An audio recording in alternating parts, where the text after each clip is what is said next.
welcome to HoopSpeak Live, where we're talking about Tom something. But actually, we're going to be talking about the playoffs. This is playoff-apocalypse. It's going to be insane. We have 6 guests.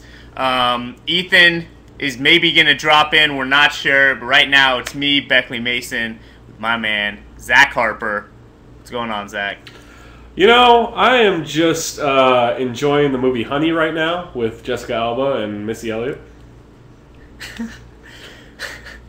Are you able to do anything and just only do that one thing, or do you have to have like 9 different types of stimuli coming at you at once? I feel like this is why you're so good at the DDL chats. No, I've realized that the chat has made me completely ADD. Like, I will even just get in the elevator. If there's nobody in the elevator, I'll pop my iPhone on for like 20 seconds for the ride down and just listen to like 20 seconds of a podcast or 20 seconds of a song or something. Like, I have to have some kind of stimulus at all times.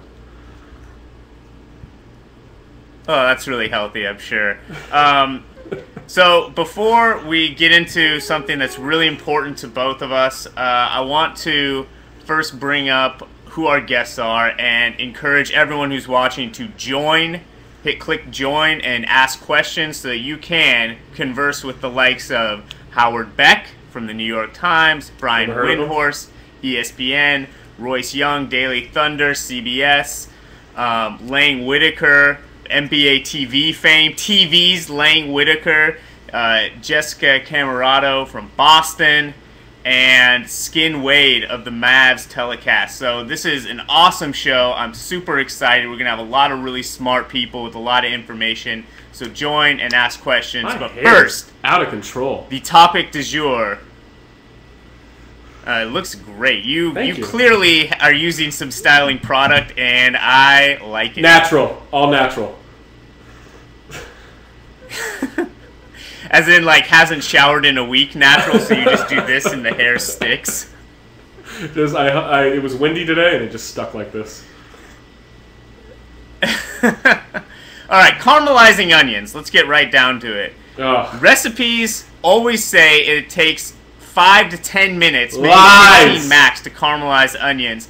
Finally, Slate did an expose and noted that it takes at least half hour if you're on top of them all the time, but more like 45 minutes to an hour to caramelize onions. I was really happy that someone finally got to the bottom of this issue, and it's just something that needed to be brought to light. I think it brings up 2 points. One, it reminds me of My Cousin Vinny, where they start talking about grits and how, like, you know, there are no self-respecting Southerner uses instant grits. It takes 20 minutes for the potato to soak up, and, you know, that's the only way to eat grits. It takes 20 minutes. You can't have instant grits. It ruined that guy's whole testimony.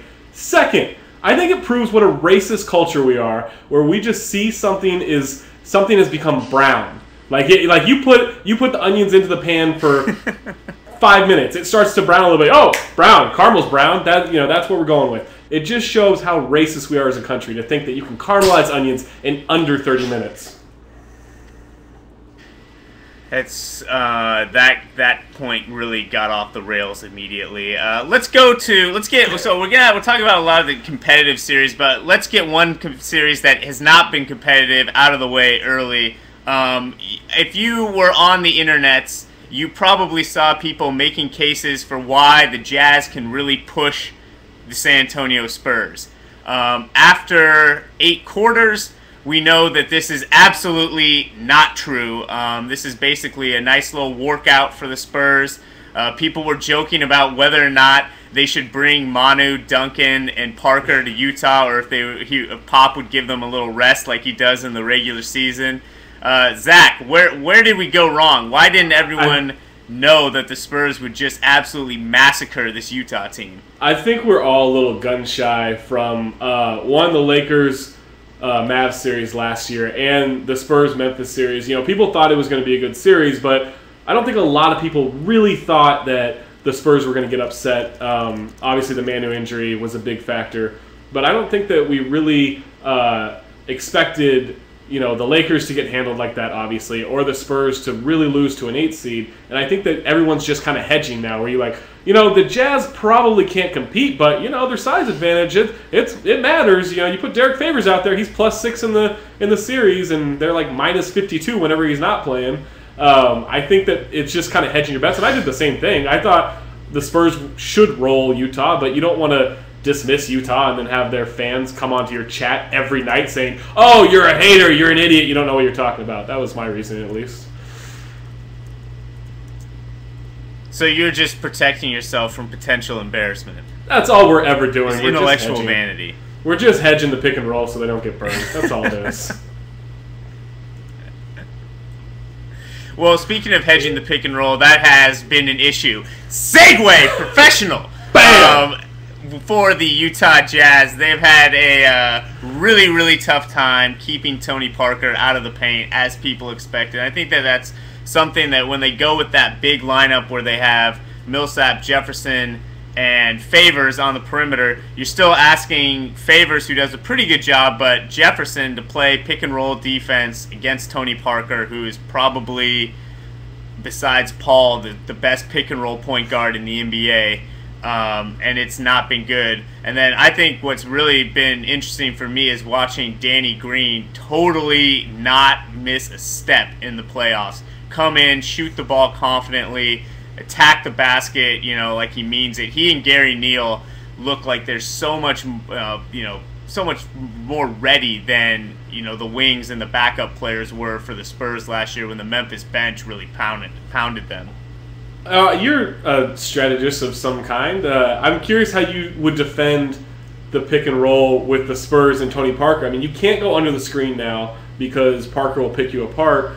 And if you hedge, you worry about not getting there quickly enough. And then if Parker's by 2 of those guys, you're done. Right. What exactly do you just try to trap early? What would you do?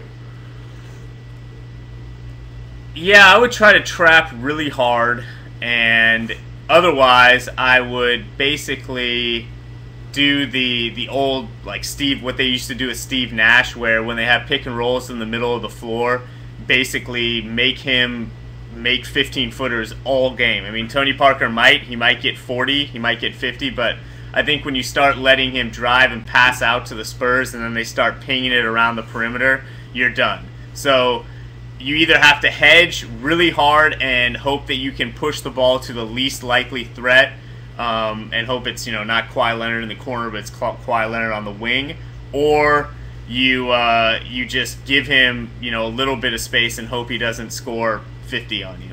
It's really just I have no answers. No one. And I think truly. I think you brought up a great point with Danny Green being so hot, and I'd like to throw Kawhi Leonard in there. The combination of those two. And the way they're everywhere. Green's kind of flying around the court on defense. He's leaking out as soon as a shot goes up. They literally stretch the floor 94 feet between the defense and offense. And I just think it's just such a product of what Pop has done in trusting 2 young players that probably wouldn't be playing in a heavy rotation on a team this good with most other coaches.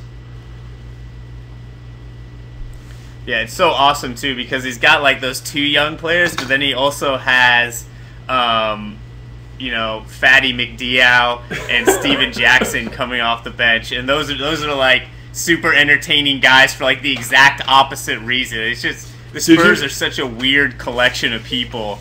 I love it. Did you hear the Rick Bucher soundbite about his in-game interview with Pop, where basically he asked Pop about Diao starting, and he's like, "Oh, who cares?" And then it basically got to the point where he asked him 2 questions in the interview. They didn't run the interview because when they got to a 3rd question, Pop just said, "That's 3 questions," and walked off.